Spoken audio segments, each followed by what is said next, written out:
Hello, Josh Humphrey, Kearney Library Director here. This is the start of 30 Poems in 30 Days, project that we wanted to do in honor of National Poetry Month and also the fact that everyone's stuck inside their houses right now. So we're looking for ways to engage with the community in whatever way we can. So we're hoping this might be some ways that we can share some writing with each other, some stories, share it with us, share it with each other. At the very least, I'm going to make some videos, talk about some things, and tune in if you are interested. So I am up in the Kearney Museum right now, and I am here because I wanted to talk about my first piece deals with the copper mine. So right here is a piece of copper. So this is what we would have been mining in Kearney, North Arlington, Scholar Copper Mines. Back in the day, when I say back in the day, we're talking about 1720. So imagine that. Actually, I guess it was about 300 years ago. So that's pretty interesting. That copper was discovered. But what I really wanted to talk about is when I was a kid growing up in Kearney, when I was a teenager, 1989, 1990, many of the copper mine shafts, which were still there, began to open and cave in. So I have a picture of that to show you. This is a picture from the Star Ledger, February of 1990. You see that? So that is a copper shaft opening up on someone's lawn, which is crazy. These are some other stories from the Observer, which talk about it, from May 1990. So they had to do all kinds of remediation to close these shafts. Coincided with me at that time. I guess I was about 15 years old. I was playing baseball and stuff. We were right around here. So this map right here is showing you Bell Turnpike. So this is kind of where the copper mine was, right around here. We used to play baseball right around over there, and we couldn't play because the field, a shaft opened up right on the field where we were. So that is one of the memories that I want to talk about in this piece that I wrote, which is called Summer of the Sinkholes.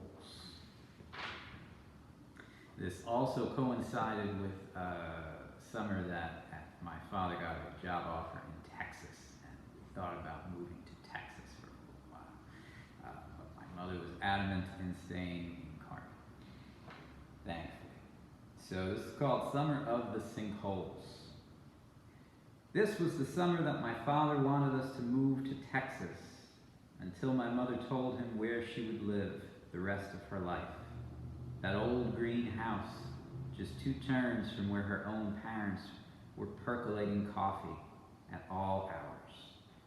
Even then, we knew that she was our well, our strength, our white teacup.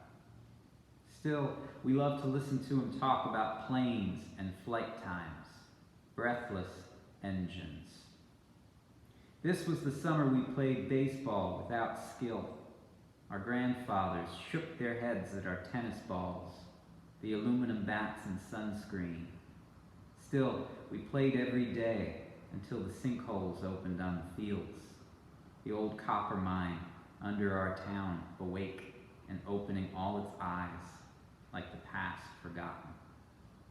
This was the summer we rode our bikes out to the swamps and the old factories from the war, by where the ghosts of the shipyard scowled and talked endlessly. They said we never told our stories right, blood and salt. We never could understand the meaning of sinking. We never really carried anything, never a thing that was bigger than we were, never a thing that could crush out our breath and take off our heads. We just pretended to listen as they bobbed in the water like their wrecks and their driftwood. We just looked along the road, waiting for the trucks to try to make them blow horns. If not, we would throw rocks and awkward curses. We imagine those words, the best kind of temporary, gone with a breath. But even now, I remember 100 stupid things I said, things that were, in their very design, born to be forgotten, and so remembered always. So that is a poem I wrote about that particular time, and when those sinkholes opened, being with my friends and how we did a lot of stupid things that I look back on and say we were pretty idiotic. But it's all part of growing up around here at that time, and it's obviously now a very special time to me. So I want to give a shout out to my friends from that time, Mike Emmons, who's now a school psychologist in Kearney, Kevin Canessa, who's now a writer for The Observer, ironically, and Dominic Antonelli, who I haven't seen in a long time, so I'm not sure what he's doing. So, like I said, I was hoping maybe you'd send us some writing. If you do choose to do that, our email address is carneylibrarycovid19@gmail.com. So it's carneylibrarycovid19@gmail.com. That is an email address we set up specifically right now for this closure time. So if you're looking for a prompt from this to write to, I would say write about a memory of Kearney, or write about a memory that that you look back on and you don't feel so good about. Yep, and that's all I got. So thank you. Thanks for tuning in, and please send us some stuff, and I'll be back tomorrow with another